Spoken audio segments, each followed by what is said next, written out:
नमस्कार, मैं हूं आपके साथ आशा सरमाला। आप देख रहे हैं महासंग्राम और महासंग्राम में आज हम बात करेंगे 11 दिसंबर को लेकर। आपको बताते चले कि 370 की सुनवाई जो है वो 11 दिसंबर को यहां पर होगी और उसके साथ साथ आपको ये बताते चले कि एक बड़ा फैसला उस दिन आ सकता है, क्योंकि सुनवाई को लेकर अगस्त महीने में किस तरह से सुरक्षित उस पूरे फैसले को रखा गया था, लेकिन अब यहां पर अटकलें ये लगाई जा रही हैं कि एक बड़ा जो एक फैसला है वो सामने आ सकता है, क्योंकि धारा 370 को लेकर अलग अलग प्रतिक्रियाएं भी सामने आई थी और अलग अलग तरीके से यहां पर जो आरोप थे वो भी लगाए गए। और उस बीच में आपने देखा कि किस तरह से अपनी अपनी दलीलें भी सामने रखी गई थी। 16 दिन तक देश की सुप्रीम कोर्ट में इस पर सुनवाई हुई और 370 को निष्प्रभावी किए जाने वाला भारत सरकार का जो 2019 को एक बड़ा फैसला आया, उसमें कुल मिलाकर 26 वकीलों की दलीलें सुनने के बाद 5 सितंबर को ही अदालत ने इस पर फैसला सुरक्षित रख लिया था। अब 11 दिसंबर को कोर्ट में यहां पर फैसला सुनाया जाएगा, लेकिन किस तरह से वो फैसला रहेगा, इसी पर आज चर्चा करेंगे कि आखिर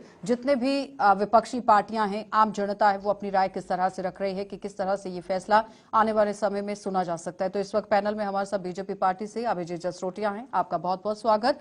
फॉर्मर एमएलसी हैं डीएपीए पार्टी से अशोक शर्मा जी, आपका भी बहुत बहुत स्वागत। नम्रता शर्मा कांग्रेस पार्टी से हैं, आपका भी बहुत बहुत स्वागत जुड़ने के लिए। वीरेंद्र सिंह हमारे साथ पीडीपी पार्टी से हैं, आपका भी बहुत बहुत स्वागत जुड़ने के लिए। सबसे पहले तो अशोक जी, मैं आप ही के पास आऊंगी, किस तरह से इस पूरे खबर को देख रहे हैं, क्योंकि 11 दिसंबर को फैसला सुनाया जा सकता है। देखिए, इतना बड़ा डिस्कशन आर्गुमेंट्स सुप्रीम कोर्ट के सामने एक हिस्टोरिकल नेशनल इवेंट हो सकता है, और इस इवेंट में जिस तरह से ऑनरेबल सुप्रीम कोर्ट के जजेस ने कई बार सरकार को फटकार लगाया और कई आर्गुमेंट्स जो हैं, जो इश्यूज़ के बाहर हैं, उनको भी एड्रेस करने के लिए कहा, तो मुझे लगता है कि एक जो इंडिपेंडेंस ऑफ जुडिशरी है, जिसको हमारा देश ही नहीं बल्कि अमेरिकन कोर्ट्स भी मानते हैं कि Indian courts are more competent than our courts, तो मुझे लगता है कि एक फ़ैसला जो प्रोसीजरल वायलेशन हुई है पार्लियामेंट के अंदर भी, क्योंकि जो हमारे रूल्स हैं गवर्न करते हैं हमारे पार्लियामेंट्री प्रोसीजर को, उसको एक तरफ रख के जो है ये यकायक जो है बिल पेश किया गया और उसका फैसला किया गया।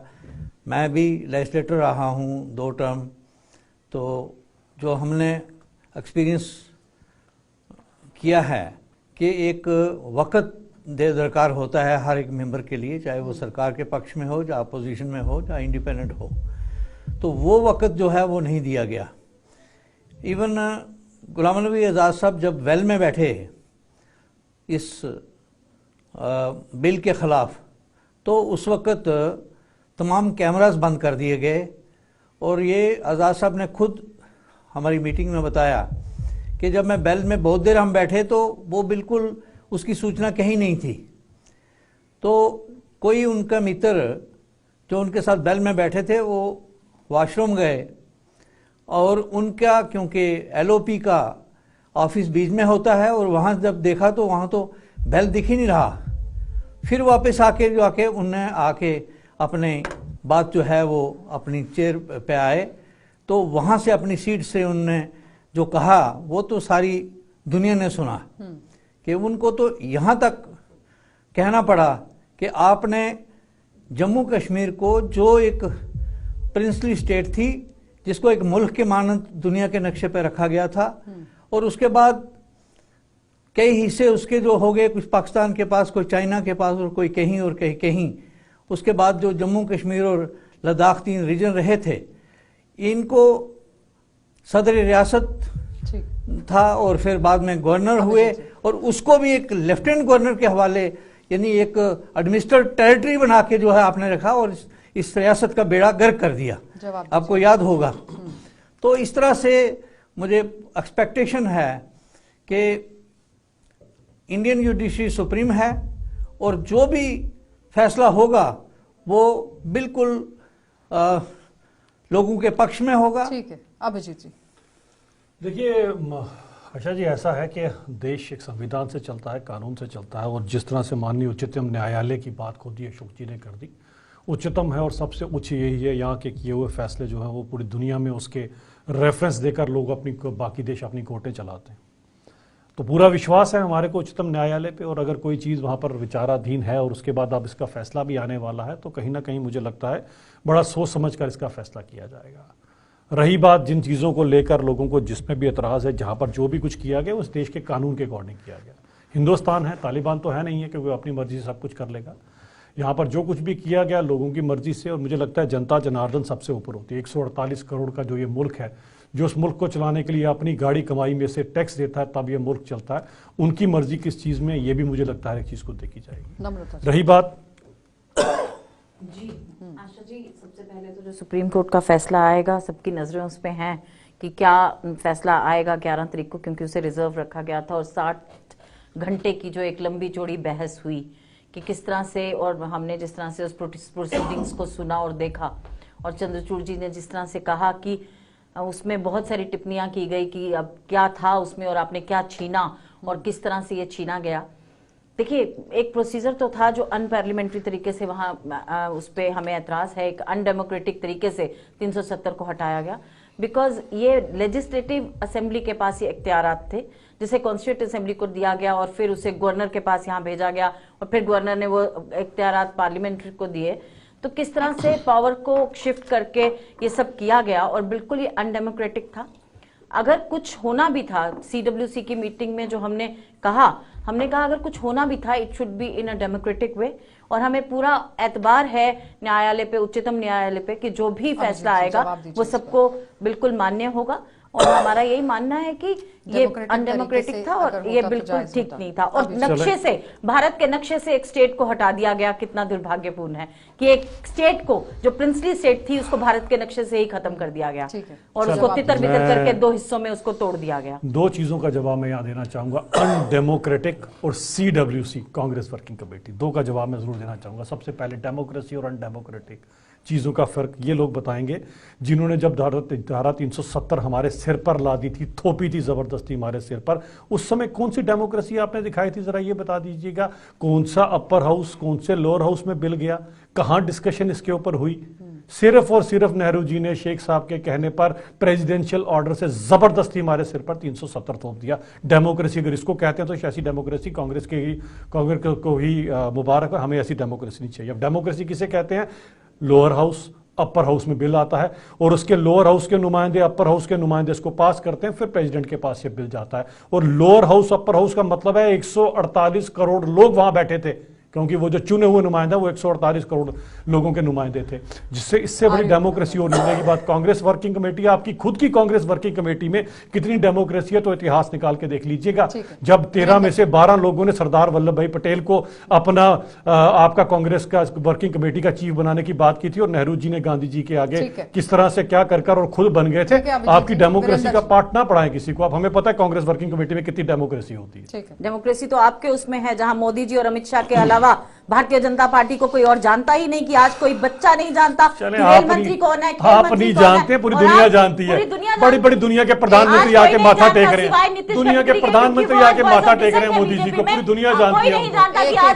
पूरी दुनिया जानती है, कौन जानता है? वीरेंद्र, आप नहीं जानते, आपका जनरल अभिजीत जी हो गया, अपने अपने समय पर बोलिएगा। चलिए वीरेंद्र जी। आशा जी, जिस इशू की आज हम बात कर रहे हैं, मुद्दे को ना डिरेल करें, मुद्दा डिरेल हो जाता है। तो 11 तारीख को हमने भी सुना है कि सुप्रीम कोर्ट इस पे जो फैसला रिजर्व था वो सुनाने वाला है। देखिए, 60 घंटे की लंबी बहस चली और उस बहस में चीफ जस्टिस साहब या बाकी जो अन्य जज थे उस कॉन्स्टिट्यूशनल बेंच में, तो उन्होंने, जैसे शर्मा साहब ने कहा, उन्होंने सरकार की कई मुद्दों पर उनको लताड़ा भी और कहा भी हम तो इस चीज़ को सुनने के लिए हैं, इसके इफेक्ट क्या हैं क्या नहीं है उसके लिए नहीं है। सुप्रीम कोर्ट में हम गए थे इसलिए कि क्या ये हमारे साथ जो जबर जुल्म, मैं कहूँगा इसको, 5 अगस्त 2019 को हुआ है, हम उसके खिलाफ गए थे। और सुप्रीम कोर्ट की कार्रवाई को एक बार 2 दिन हम भी, जब हमारी पार्टी के वकील ने वहाँ पर बहस की, तो हम भी जम्मू से गए थे मैडम महबूबा मुफ्ती साहिबा के साथ, तो हमने भी उस कोर्ट रूम में बैठ के वो बात सुनी जितनी बहस वहाँ थी। अब मुकम्मल बहस इस पर हो चुकी है अलग अलग वकीलों ने अपनी बात रखी है, सरकार ने अपनी बात रखी है। लेकिन जहां तक तल्लक है 5 अगस्त 2019 को, भाई मैंने पहले भी बहुत दफा कहा, आज भी कहता हूं, 370 को तोड़ना, अबॉलिश करना भारतीय जनता पार्टी के एजेंडे में था, हम मानते हैं इस बात को। लेकिन रियासत को तोड़ के यूटी बनाना और ले को हमसे बाहर निकालना, यह किसका एजेंडा था जो पार्लियामेंट में भारतीय जनता पार्टी ने हम पर थोपा?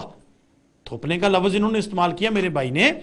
मैं ये कहता हूं ठीक है, आपका एजेंडा था, आपके पास ताकत आई, आपने this way that way Jammu Kashmir को जेल में बदल के लीडरशिप सारी अंदर करके, जो आपके पास ताकत थी आपने ताकत इस्तेमाल की।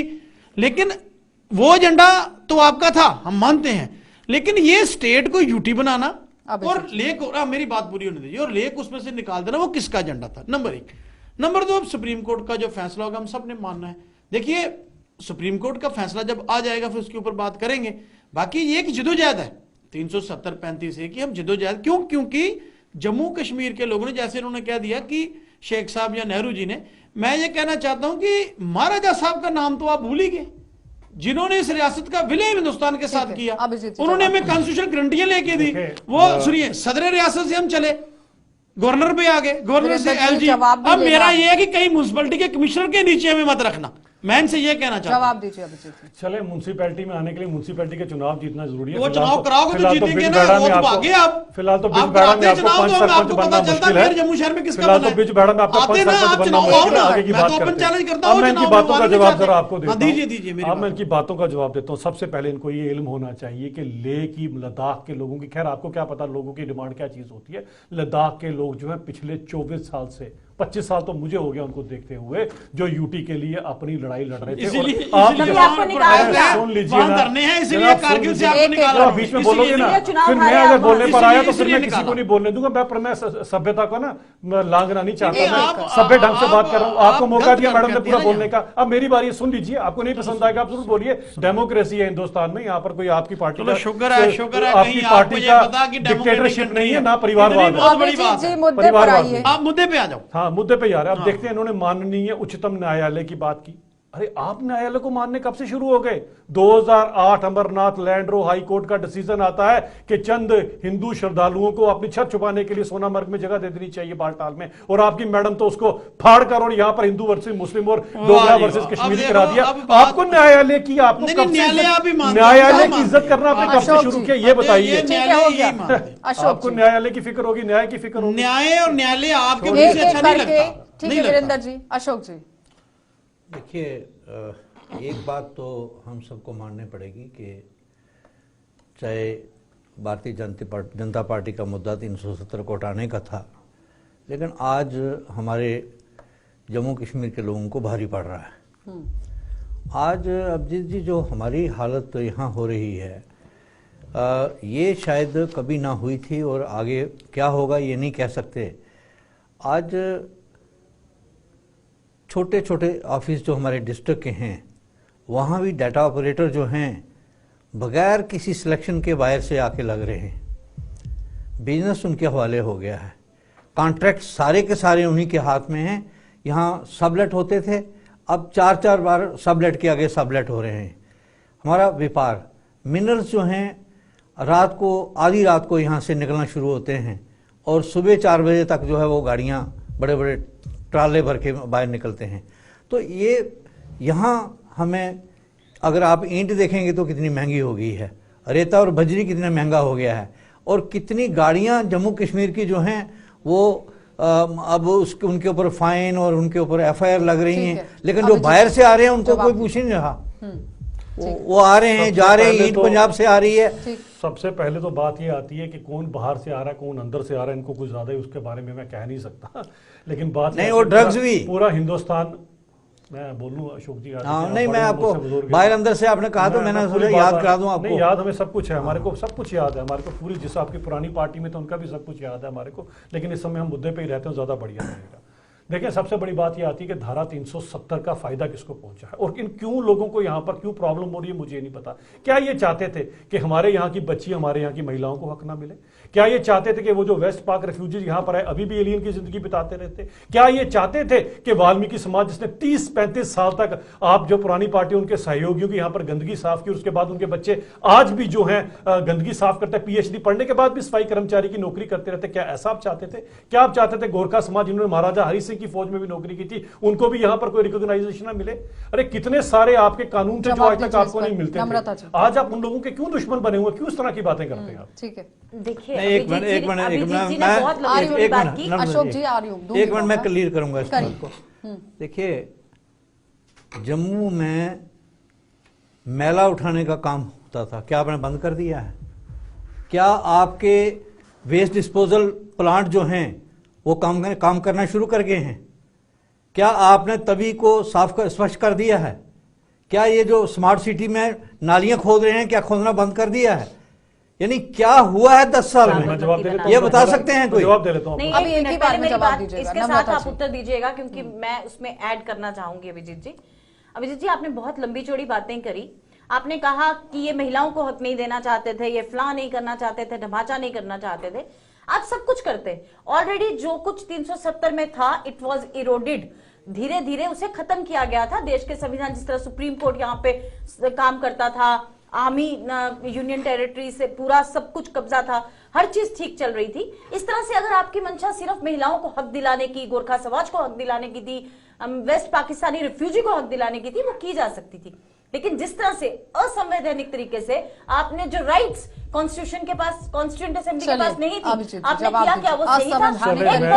एक पॉलिटिकल डिटेंशन, आपने सिटिंग एमपी उस टाइम डिटेन कर दिए, फारूक अब्दुल्ला को हाउस अरेस्ट किया। वहां सिर्फ हमारे एलओपी के गुलाम नबी आजाद साहब थे जिसने इस केस को प्लीड किया। भारत, देखिए, भारत बहुत सारी स्टेट्स का मिला जुला एक संगम है। जब जो कुछ जम्मू कश्मीर के लोग सह रहे हैं, जब तक जम्मू कश्मीर की आवाज वहां नहीं बोलेगी, देश को क्या पता? असंवैधानिक तरीके से नहीं होना चाहिए था, वो कह रही है। ठीक है नम्रता, सबसे बड़ी बात ये आती है डेमोक्रेटिक और अनडेमोक्रेटिक का मैंने अच्छी तरह से समझा लिया। अब बार बार उस पर जाना चाहती, मैं उस पर वक्त नहीं, ना दर्शकों का आपको डेमोक्रेसी का मतलब भी नहीं पता है। बताऊंगा डेमोक्रेसी में पता है, of the Gandhi's, by the Gandhi's, for the Gandhi's, ऐसी डेमोक्रेसी आपको मशहूर है, मंजूर है, हमें नहीं है। ठीक है जी। अब रही बात, एक बात आप शायद भूल गए, Modi, by the Modi and for the Modi. अरे and for the Modi ji का कोई बाप दादा यहाँ पर भारतीय जनता पार्टी में नहीं थे। मोदी जी बेचारे खुद एक कार्यकर्ता के रूप में ऊपर उभर कर आए हैं। एक कहां से कहां पहुंचे, आपकी पार्टी में तो कोई तस्वीर भी नहीं कर सकता।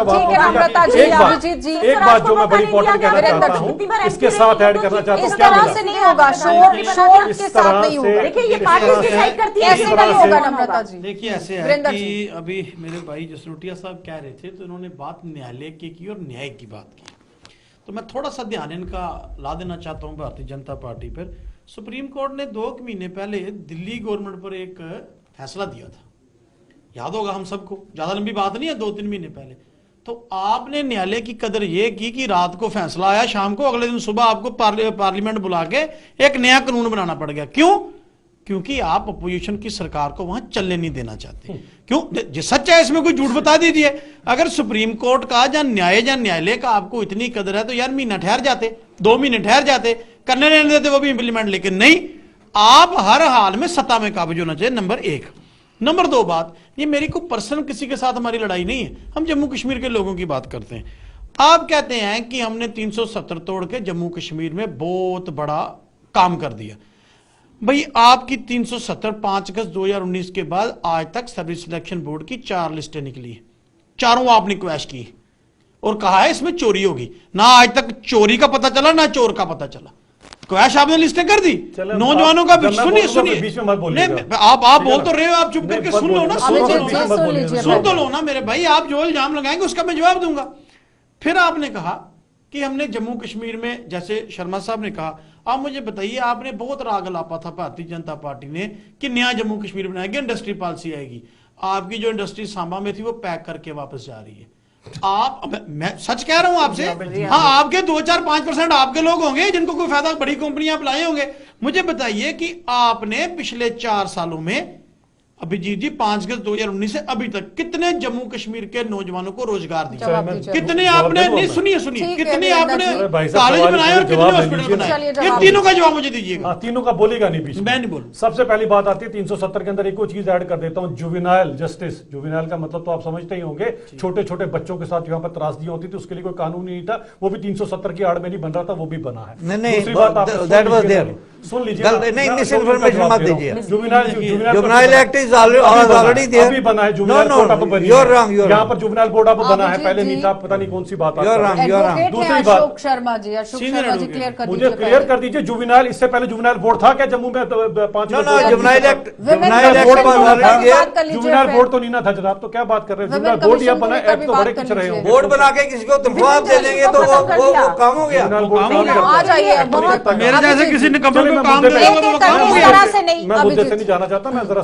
अपने वीरेंद्र जी का जवाब देना चाहता हूँ। जनाब आप तो बात करते हैं तीन लिस्टें क्रैश होगी, 2.5 लाख बैकडोर अपॉइंटमेंट नहीं होने दी जो आपकी निकालो ना बाहर, आपसे फिर निकली बीच में नहीं, चीफ बोलेंगे, सेक्रेटरी चला मुझे गया पता आपका। सच्चाई है ना, ये एक नहीं में तो बोलेंगे। कह के सच्चाई- चला गया, क्यों सच्चाई ये नहीं निकालता? बोलेंगे। कहाँ 2.5 था वो? लाख की अब बैकडोर तो चले गए अपॉइंटमेंट वो। आपने वीरेंद्र जी। मैं कहता हूँ इंडस्ट्रीज 2 की बात- साल वो बोलते रहे, अब चले फिर गए। मैंने कहा था ना ये तो इसी तरह जाते से टाइम दे इसी जाते तरह ना, से कर कागज लेना। इस तरह से मुझे 2.5 लाख की बोलेंगे। बैकडोर झूठ अपॉइंटमेंट कितने बोलोगे आपके चैनल पर? खुद के पार्टी के एक- मामा जी का एक- बेटा एक- बिना एग्जाम दिए मैं हुए कहता हूँ, केएस एक- ऑफिसर बन एक गया। किसी को- आपके पार्टी के वो मामा जो जी चीफ सेक्रेटरी आपके साहब पार्टी के तरह से मामा जी का नहीं बेटा चलेगा। बिना एग्जाम दिए हुए बन गया अशोक केएस जी, ऑफिसर। बोलते हो चैनल आपके पर। पार्टी के चलिए, मामा जी ठीक का है, बेटा लेकिन बिना एग्जाम अशोक दिए जी, केएस ओए, ऑफिसर आपने बन तो गया। एक ही इस तरह की जो डॉक्टर अपॉइंटमेंट की आप लोग बातें करते रहे, छोड़ो। इस तरह के अपॉइंटमेंट मैं करते कहता हूँ, 2.5 लाख की चीफ नौकरियां बांटते रहे सेक्रेटरी लोगों को। साबित कर आप क्या पाया। काम करते रहे यहाँ पर? वीरेंद्र जी, आज आप बात करते हो अभिजीत कम जी, से कम किसी इस को तरह से नौकरी शोर नहीं कम से होना कम बैकडोर चाहिए। अपॉइंटमेंट तो नहीं हुई है, बैकडोर अपॉइंटमेंट तो नहीं हुई है, नहीं तो आपके मामा जी तो पूरी दुनिया को नौकरी बांटते चल रहे थे। आपके मामा जी तो पूरी दुनिया को नौकरी बांट रहे थे।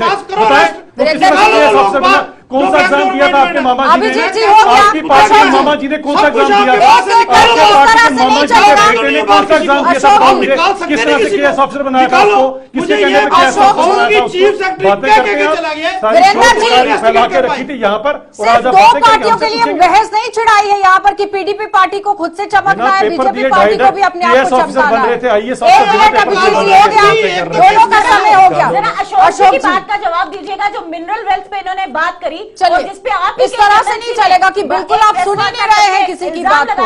अपनी अपनी पार्टी को चमकाने के लिए आए हैं, पर अपने अपने समय पर बोलिएगा। अशोक जी, देखिए शांत होके अगर हम कोई बात करेंगे तो वो इस तरह से नहीं चलेगा कि मुद्दे को डिरेल आप कर देंगे, एक ही तरफ आप चलाएंगे। 370 को लेकर बात हो रही है, करिए अपनी अपनी बात को रखिए, फैसले को लेकर बात कीजिए। मेरी तो ये राय है कि ये डिस्कशन, ये डिबेट एजुकेटिव होनी चाहिए। मैं अभिजीत जी की बात पर सहमत नहीं हूँ कि यहाँ जुवेनाइल जस्टिस के लिए कानून नहीं था।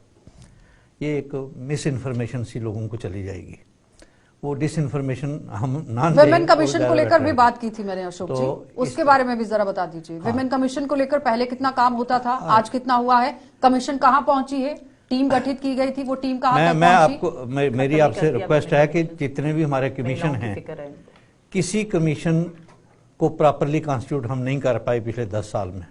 कोई कमीशन भी कॉन्स्टिट्यूट नहीं हुआ। बता सकते हैं कि ये कमीशन कॉन्स्टिट्यूट हो गया जो ऑलरेडी कमीशन थे, चाहे किसी भी फील्ड में है। मैं अगर छोटी सी एक बात पूछूं, आप बताओ इन्वायरमेंट कमीशन कहाँ है, लॉ कमीशन कहाँ है, एजुकेशन पॉलिसी कहाँ है, वाटर कमीशन कहाँ है, ये वो जो पावर का कमीशन आपने बनाया उसका क्या हुआ? अब ये यहाँ हम एनिमल वेलफेयर की बात करते हैं तो वो बोर्ड कहाँ है, ये कंज्यूमर कमीशन कहाँ है? तो ये सारी चीज़ें अभिजीत जी कुछ करना पड़ेगा हमें कुछ चीज़ें ऐसी हैं जिनको हम आंखें बंद करके नहीं कर सकते। ये ठीक है, कुछ ठीक है। डेवलपमेंट अभी भी आपके दर्शकों को achievements मैं बता दूं होंगे, कि उनको भी अशोक देखना शर्मा पड़ेगा। जो है वो पेशे से एडवोकेट भी है, तो लीगल तरीके से भी वो अपनी बात को सामने रख रहे थे कि कमीशन कौन कौन सा जम्मू कश्मीर के अंदर बना है। अभिजीत जी, जवाब दीजिए। मैं इनको बताना चाहता हूं कि जब आपने बनाकर रखे थे तो आप लोगों ने कितने नहीं, काम वो किए थे। आप- सुन लीजिए ना, आप नेगेटिव अभिजीत जी नेगेटिव बात बात नहीं, जवाब मैं ये कहता हूँ आपने क्या किया, आपकी बारी आती है, 50 साल में क्या हुआ, 70 साल में क्या हुआ, उसकी कोई वैल्यू नहीं है। जनाब आपने आपके जहाँ आप थे वहाँ क्या हुआ, वो वैल्यू नहीं है। अपनी वैल्यू बात आप बात करिए। किया कि आप बताइए आप क्या जवाब किया ले आपने? जवाब तो ले लीजिए ना, जवाब तो देना इस पड़ेगा। तरह बीच से में नहीं बोलेंगे किस चलेगा। तरह जवाब One बोल रहे थे, बोला sided बीच नहीं में। चलेगा कुछ मैंने भी पूरी यहाँ इज्जत से पर। आपकी अभिजीत बात जी। सुनी ना, अब आप भी सुन लीजिए। जनाब मुझे इतने सालों में आपने क्या किया था जनाब, कितना जंगलात आपने बढ़ाया, आपने जरा आंकड़े उठा के दिखे पिछले 5 साल में कितने जंगल बढ़े हैं। और आजादी के बाद पहली बार जंगल जो एफॉरेस्टेशन शुरू हुई है आजादी के बाद पहली बार जनाब। दूसरी बात, आप अगर जल की बात करते हैं, हर घर में नल और नल में जल, और वो भी स्वच्छ। अब यहां पर पूरा होना शुरू है। 100% का टारगेट है जो अगले 2 साल के अंदर पूरा हो जाएगा। आज तक कितने लोगों को आपने जल दिया था? अरे 50 साल 60 साल के बाद पहली बार अनंतनाग का गांव है जहां पर आज बिजली पहुंची है। कुछ कमीशन ने आपका काम किया ये वाला? तो इस तरह से ना करें। कौन से आपने बैकवर्ड के लिए अगर बात की तो आज तक किस ओबीसी को आपने हक दिलवाया? एसटीज की अगर आपने कमीशन बनाकर बताने कितने एसटीज को आज तक आपने रिजर्वेशन दिलाई थी?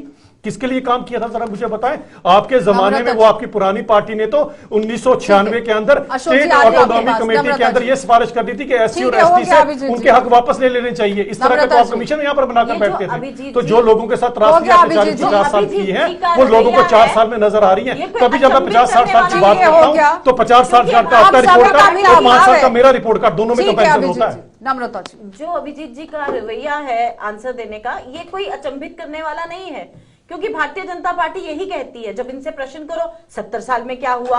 अरे भाई, जिस देश में जन्म लिया, इतने पढ़े लिखे और अपने आप को काबिल मानते हो, ये 70 साल में कांग्रेस ने बनाया था। आज अगर प्रधानमंत्री बने और यहाँ जहाज तक बने जहां तभी सुई लोगों बनाने ने की आपको capacity धर्मनिकार थी। कर दिया, तभी लोगों ने आपको निकाल दिया Change- सत्ता से। देखिए, ये एक चेंज जो है वो एक लॉ ऑफ नेचर है, और अभी जो नम्रता चेंज जी होगा 3 उसके लिए डिजिट आप से तैयार 2 रहिए। डिजिट अगली बार आर्यभट्ट को सलामी देंगे आप। ये लोगों ने जी। 60 साल का आपका इतने रिपोर्ट ज्यादा कार्ड, overconfident 60 साल का है। रिपोर्ट कार्ड देके आप लोगों ने अपना आपको साउथ मार्क पे दिए। क्यों नहीं आंकड़ा 60 लगाते? साल का मार्क देके लोगों ने आप आपको दूसरों दिए। को समझा रहे थे कि चलिए, बीच हो में ना गया। बोलिए, आप मेरी वीरेंद्र बात तो जी, खत्म होने लास्ट दीजिए। कमेंट कीजिएगा, मैं चलिए। बात ऐसे- बोल ही नहीं पाई। आप बताइए ना, आपके तो अपने एमएलसी ने एक बिल्कुल एक आरोप लगाए थे कि यहाँ से 40 बार आप बोल बैठे हो, वो उसने माफी भी मांग ली और बात भी खत्म हो वीरेंद्र गई। जी। तो मतलब आज चोरी नहीं हो रही है, लूट बिल्कुल नहीं, मची है, 1% भी outsource चोरी नहीं हो यहाँ रही का सब है। कुछ। कांग्रेस का राज थोड़ी ना कि राजीव जी LC खुद कहते साहब थे को जिनको मैं 10 रुपए बिठाया, बेचता हूँ, उनके गरीब को नाम 1 हो रुपया गया। बेचते हैं। आपके वीरेंद्र तो जी, प्रधानमंत्री ने कहा था, आपके तो प्रधानमंत्री ने कहा था मैं 10 रुपए बेचता हूँ, 1 रुपया गरीब को बेचता हूँ। अभिजीत आपके जी, प्रधानमंत्री ने कहा था कि मेरे नम्रता कांग्रेस जी, वाले ये हाल करते हैं। ठीक है, आपके हो तो गया। प्रधानमंत्री ने कहा वीरेंद्र था, जी, राजीव गांधी जी ने कहा था ये बात आवाज कि को आपकी डाउन पार्टी चोरी कराना करती पड़ेगा है। मुझे फिर। राजीव अभिजीत जी जी, ने कहा फायदा था कोई नहीं है बोलने का। वीरेंद्र जी। अभी नम्रता जी ने एक इशू उठाया कि इनके फार्मर एमएलसी ने कहा कि चोरी हो रही। इन्होंने कह दिया जी उसने माफी मांग ली, मसला खत्म हो गया।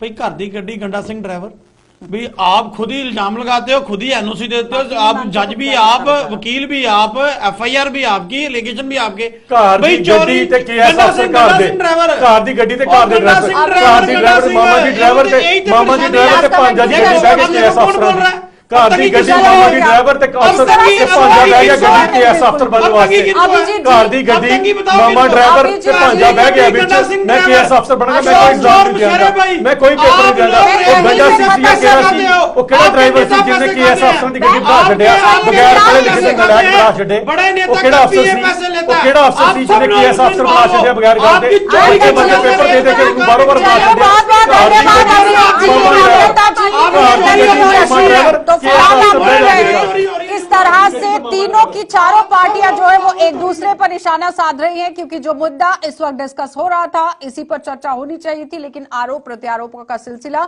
बदस्तूर जारी है। अब देखना ये होगा कि 11 दिसंबर को फैसला किस तरह से आता है, क्योंकि विपक्षी पार्टियां पूरी तरह से भारतीय जनता पार्टी पर निशाना साध रही हैं कि 370 को खत्म किया गया लेकिन विकास के नाम पर कुछ नहीं हुआ। लेकिन भारतीय जनता पार्टी यहां पर दावा करती है कि 370 से पहले जो विकास रुका पड़ा हुआ था वो 370 जाने के बाद पूरी तरह से यहां पर किया गया है। अब देखना ही होगा कि सुप्रीम कोर्ट के अंदर ये पूरा मामला रखा गया है, फैसले में क्या कुछ सामने आएगा, हर किसी को इसका इंतजार है, क्योंकि सुप्रीम कोर्ट सर्वोपरि है और कोर्ट का फैसला सर्वमान्य रहेगा। आप देखते रहिए कार्यक्रम।